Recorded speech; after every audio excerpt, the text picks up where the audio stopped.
Hi, this is Shashi Madliyar, and I just read down the electrophile and nucleophilic groups on this board, and मैं चाहती हूँ कि आप ये video pause करके कि ये सारे ग्रुप्स लिख लीजिए या फिर स्क्रीनशॉट ले लीजिए, क्योंकि ये जो मैंने लिख के रखा है इलेक्ट्रोफाइल और न्यूक्लियोफाइल, आज मैं जो टॉपिक पढ़ाने वाली हूँ उसके लिए ये बहुत ज़्यादा यूज़फुल टॉपिक है, और इसलिए मैं चाहती हूँ कि आप ये लिख के ले लीजिए। और मैं आज बिल्कुल कोशिश करूँगी कि कम से कम समय में आपके कॉन्सेप्ट सब क्लियर कर सकूँ।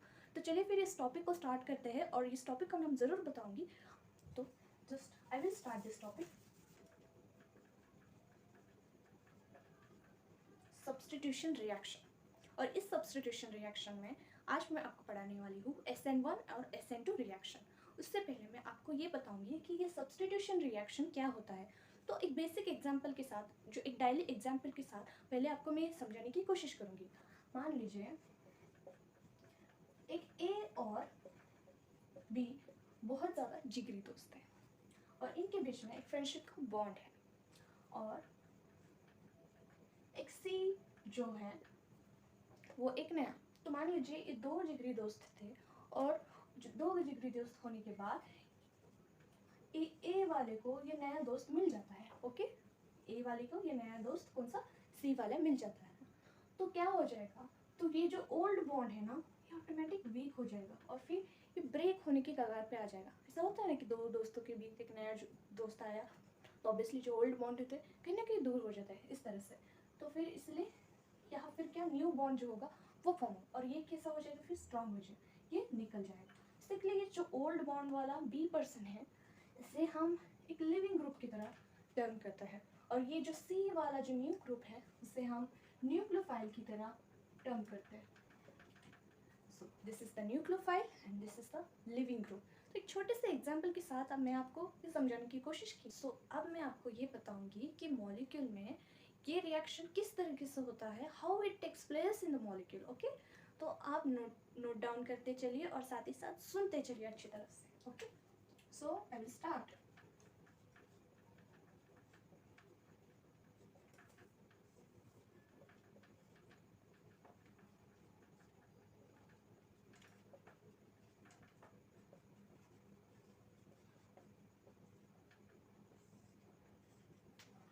तो यहाँ पर मैंने रिएक्शन लिखा है सब्स्टिट्यूशन रिएक्शन, और यहाँ पर मैंने एक कॉमन एग्जांपल लिया है।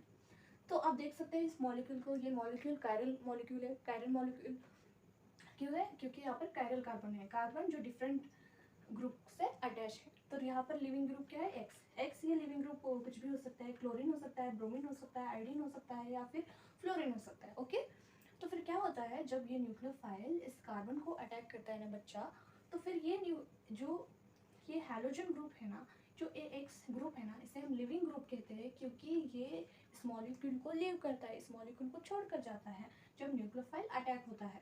तो इस ग्रुप को हम लिविंग ग्रुप कहते हैं।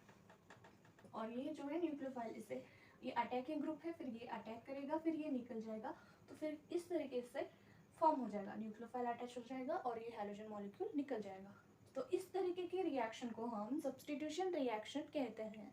The reaction in which when nucleophile attacks on the carbon, the living group is removed from the molecule and the addition of the nucleophile takes place. This type of reaction is called as a substitution reaction. Okay बच्चा, तो मैं अब आपको सिखाऊंगी SN1 और SN2 reaction. So I will start.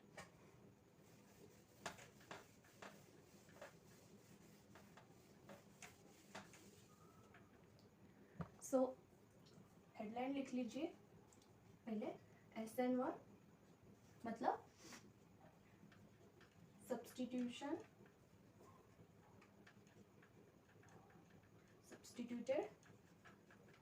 nucleophilic unimolecular reaction.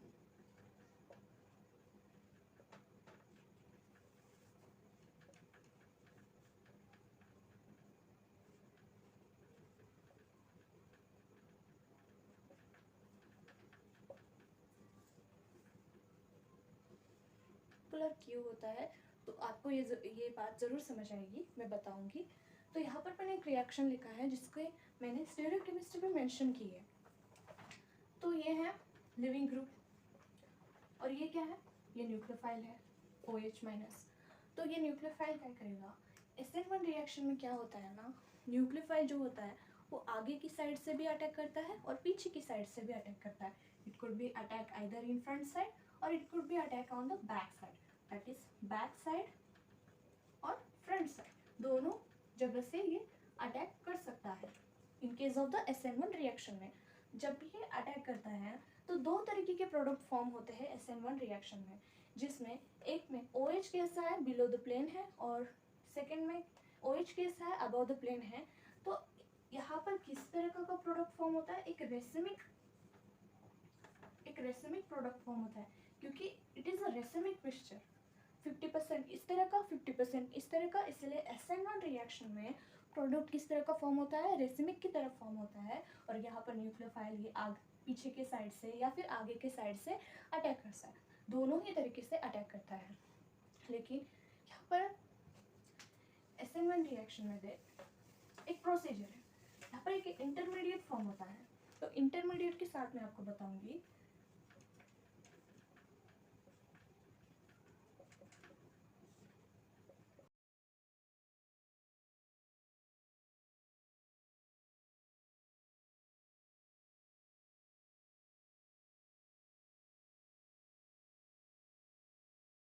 तो ये step 1 है और ये स्टेप 2 है। तो यहाँ पर मैंने होल मैकेनिज्म के साथ लिखा है इंटरमीडिएट के साथ। तो एक मॉलिक्यूल है, ठीक है, फिर क्या होगा, लिविंग ग्रुप निकल जाएगा। स्टेप फर्स्ट में क्या होगा, लिविंग ग्रुप निकल जाएगा और जब भी लिविंग ग्रुप निकल कर जाता है तो यहाँ पर क्या फॉर्म होगा, positive charge, that is formation of the carbocation takes place. और कार्बोकैटायन के फॉर्म होने के बाद जो OH ग्रुप है वो OH ग्रुप इस कार्बोकैटायन के ऊपर अटैक करता है, क्योंकि कार्बोकैटायन कैसा होता है, अनस्टेबल होता है और कार्बोकैटायन को स्टेबल होना पड़ता है। तो फिर न्यूक्लियोफाइल है, हमने रिएक्शन में न्यूक्लियोफाइल प्रेजेंस दिखा है, तो न्यूक्लियोफाइल अटैक करता है इस कार्बोकैटायन के ऊपर और फॉर्मेशन ऑफ द प्रोडक्ट। तो ये दो स्टेप में, ये रिएक्शन दो स्टेप में कंप्लीट होती है। स्टेप फर्स्ट जो रिएक्शन है वो बहुत स्लो रिएक्शन है और इसे हम रेट डिटरमाइनिंग स्टेप बोलते हैं। ये बहुत ज़्यादा स्लो रिएक्शन है क्योंकि लिविंग ग्रुप को निकलने में और पॉजिटिव चार्ज फॉर्म होने में वक्त लगता है, और इसलिए ये कैसा है, slow reaction and it is also rate determining step. और जो सेकेंड वाला होता है it is a fast reaction, क्योंकि यहाँ पर कार्बोकैटायन है जो अनस्टेबल है और न्यूक्लियोफाइल है तो अटैक कर देता है, और यहाँ पर ये रिएक्शन कैसी होती है, जल्दी होती है comparison to the step first. तो जब भी कार्बोकैटायन फॉर्म होता है ना तो इसकी शेप से चेंज हो जाती है इस तरीके से। आपको एक फोटो दिख रहा होगा फ्रेम पर, उस तरह का शेप हो जाता है। सो this is about the SN1 reaction. और SN1 रिएक्शन में क्या होता है ना, जो रेट होता है ना वो सिर्फ सबस्ट्रेट कौन सा, ये सबस्ट्रेट पे डिपेंड होता है, किसी भी न्यूक्लियोफाइल के ऊपर डिपेंड नहीं होता। इसलिए इसे हम यूनिमॉलिक्यूलर रिएक्शन कहते हैं।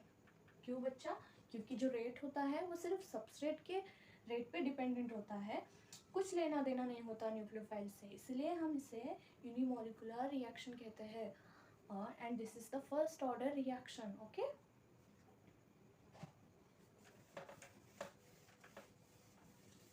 और कुछ प्रॉपर्टीज़ मैं आपको बताऊंगी SN1 के बारे में। SN1 रिएक्शन जो होता है वो सोल्वोलाइसिस होता है, दैट मीन्स ये reaction protic solvent, in presence of protic solvent में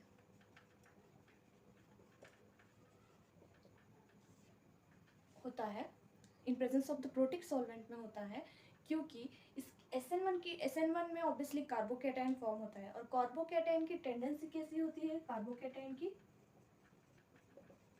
दैट इज टर्शियरी, फिर सेकेंडरी, फिर प्राइमरी और फिर म्यूटल। हम सभी को पता है कि कार्बोकैटायन की टेंडेंसी इस तरीके से होते हैं और ज़्यादातर ज़्यादा बल्कि नेचर ऑफ द सबस्ट्रेट ये हेल्प करेगा SN1 रिएक्शन के लिए। तो प्रोटिक सॉल्वेंट जो होता है ना वो ऑब्वियसली हाइड्रोजन उसमें प्रेजेंस होता है जिसकी वजह से सबस्ट्रेट बल्की होता है, और बल्कीनेस SN1 को फेवर करता है, इसीलिए ये SN1 रिएक्शन प्रोटिक सॉल्वेंट में होता है। और इसकी टेंडेंसी कैसी होती है, tertiary, secondary, primary, then methyl group. Okay, so this is about the tendency of the carbocation. The next point is that electron donating group. अगर इलेक्ट्रॉन डोनेटिंग ग्रुप होगा तो SN1 reaction increases. Whenever in molecule there is a presence of electron donating group, it could be H2O, CH3OH, okay, then the SN1 reaction also increases. मतलब एक molecule में अगर electron donating group होगा तो वो SN1 reaction को favour करेगा। क्यों? क्योंकि SN1 रिएक्शन में कार्बोकैटायन फॉर्म होता है, और कार्बोकैटायन जब अनस्टेबल होता है उसे किस चीज़ की ज़रूरत होती है, इलेक्ट्रॉन्स की ज़रूरत होती है। अगर उसके साथ इलेक्ट्रॉन डोनेटिंग ग्रुप होगा तो वो ज़्यादा स्टेबल हो जाएगा, तो फिर रिएक्शन के साथ जल्दी हो जाएगा ना। इसलिए SN1 रिएक्शन में इलेक्ट्रॉन डोनेटिंग ग्रुप होगा तो it's favours for this reaction. Okay, so this is the some properties of the SN1 reaction. So move to the next point, that is so ये है energy profile diagram of SN1 reaction. Okay, तो इस energy profile diagram में ये energy, rate of the energy and rate concentration. Okay, तो यहाँ पर ये मॉलिक्यूल है, यहाँ पर intermediate form, transition first state, transition second state, and there is a formation of the product. So this is the intermediate. अब इसमें हम रेट डिटरमाइनिंग स्टेप देखेंगे। तो फर्स्ट ट्रांजिशन स्टेट के लिए जो रेट है ना, it is a very slow. जो फर्स्ट ट्रांजिशन स्टेट फॉर्म होने के लिए SN1 reaction it's a slow step. जो फर्स्ट स्टेप है वो कैसी है, स्लो स्टेप है, और सेकेंड स्टेप है comparison to first step it is a fast step. इसलिए जो E1 है उससे ज़्यादा वक्त लगता है comparison to E2। Okay, E1 के लिए ज़्यादा वक्त लगता है कंपैरिजन टू E2, और E1 कैसा है, rate determining step. Okay, there is a formation of the intermediate, this is the transition state first, and this is the transition state second, and the E1 requires more time comparison to the E2. That's why the E1 is greater than E2. Rate of the E1 is greater than the E2, and hence rate determining step is the first step. Okay, in case of SN1 reaction. तो I hope आपको SN1 reaction बहुत अच्छी तरीके से समझ आ गया होगा। मैं आपको कुछ ट्रेंड्स लिख के देती हूँ यहाँ पर, जो कि आप नोट डाउन कर लीजिए। ओके, सो ये ट्रेंड्स है जो कि SN1 रिएक्शन की स्टेबिलिटी डिसाइड करते हैं। मतलब SN1 रिएक्शन कौन से मॉलिक्यूल में सबसे जल्दी होगा, पहले इस, फिर टर्शियरी, फिर PHC plus, that is PH क्या है, फिनिल ग्रुप, फिर सेकेंडरी, प्राइमरी, मिथिल। क्योंकि SN1 में कार्बोकैटायन फॉर्म होता है, और कार्बोकैटायन स्टेबल होना चाहिए। स्टेबल कब होता है, वो ज़्यादा बल्कि होगा तब उसकी स्टेबिलिटी इंक्रीज होती है। अगर स्टेबिलिटी इंक्रीज होती है उतनी ही जल्दी SN1 reaction takes place. Okay, right. Okay, तो मैं अब आपको एक और बात पता नहीं थी, SN1 रिएक्शन जो है in presence of polar solvent होता है, राइट। तो फिर ये पोलर सॉल्वेंट क्या होता है मैं आपको बताती हूँ। जो सॉल्वेंट होते हैं ना वो दो तरीके से डिवाइड होता है, एक पोलर होता है और एक नॉन पोलर होता है। पोलर में भी दो तरीके से, that is protic and aprotic होता है। तो SN1 में हमारे कौन सा यूजफुल होता है, H2O, CH3OH, NH3, इस तरीके से जो हाइड्रोजन प्लस फॉर्म करते हैं, उस तरीके H2O, CH3OH हो या फिर NH3, ये क्या है, प्रोटिक सॉल्वेंट है। और जब मैं SN2 रिएक्शन आपको सिखाऊंगी ना, क्योंकि मैं चाहती थी कि इस वीडियो में ही आपको मैं SN2 रिएक्शन पढ़ाऊँ, लेकिन मुझे SN1 रिएक्शन के लिए जितना वक्त लग रहा है ना, SN2 रिएक्शन के लिए और भी ज़्यादा वक्त लगेगा ऐसा मुझे लगता है। क्योंकि मैं चाहती हूँ कि मैं आपको बहुत बेसिक्स से पढ़ाने की कोशिश करूँ हर चीज़, ताकि आपके कॉन्सेप्ट्स क्लियर हो। इसीलिए मैं जो अप्रोटिक सॉल्वेंट है मैं जब SN2 रिएक्शन पढ़ाऊंगी ना तब मैं बताऊंगी। बच्चा SN1 और SN2 रिएक्शन लगता है हमें ये बहुत ज़्यादा इजी टॉपिक है, लेकिन इससे पढ़ने के लिए हमें बहुत ज़्यादा बेसिक पता होना चाहिए, जिस तरह से इलेक्ट्रोफाइल क्या होता है, न्यूक्लियोफाइल क्या होता है, लिविंग ग्रुप्स कौन से होते हैं, और साथ ही साथ हमें ये भी पता नहीं होना चाहिए पोलर सॉल्वेंट क्या होता है, नॉन पोलर सॉल्वेंट क्या होता है, अप्रोटिक क्या होता है, अप्रोटिक क्या होता है, और प्रोटिक सॉल्वेंट क्या होता है। इस तरह की सारी चीज़ें हमें पता होनी चाहिए, राइट। तो मैं ये सारी चीज़ें आने वाले वक्त में आपको ज़रूर पढ़ाऊँगी, इस पर भी मैं एक वीडियो बनाऊँगी। और आई होप कि आज जो मैंने आपको पढ़ाया है ना SN1 रिएक्शन के बारे में, आपको बहुत अच्छी तरीके से समझ आया होगा। एंड अगर कोई भी डाउट हो ना तो आप मुझे पूछ सकते हो, आप कमेंट कर सकते हो कि मैम ये मुझे समझ नहीं आया, इस तरीके से मैं ज़रूर आपको ये बताऊँगी। And that's all everyone.